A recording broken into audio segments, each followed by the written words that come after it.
দুশোর বাড়ির লাইনটা কাট, শালা এখনো বিল জমা দেয়নি। কাজের সময় বাড়া ফোনের অভাব নাই।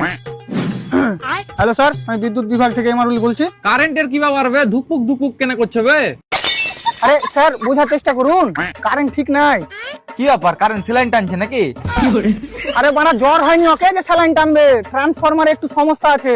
বেশি প্যাচার প্যাচার না করে কারেন্ট কতক্ষণের মধ্যে ঠিক হবে সেটা বল। এখন কিছু বলতে পারছি না। কেন আইসিইউ তে ভরা আছে নাকি? আরে আবার আরেক চোদা ছিট পেসকারের ঘুষি উল্টা করে দিব। বললাম কতক্ষণের মধ্যে কারেন্ট আসবে। দেখো তুমি যা ইচ্ছা তাই করো গা, এখন আমি কিছু করতে পারবো না, এখন ম্যাগ হয়েছে। তুই এক কাজ কর, হারগে বাড়ির পেছন দিকখানে পেঠা, এখানে প্রচুর রোদ।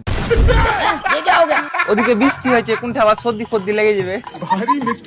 তুই এক কাজ করবা না, ফোন কাট। কেনে তোমার খেপা নাকি বে? হ্যাঁ আমি তো খেপা, যাত্রার গায়ে ছুপ দিয়ে দিই। ভাই তুই আমাকে ক্ষমা করে দে। স্যার ঠিক হয়ে গেছে।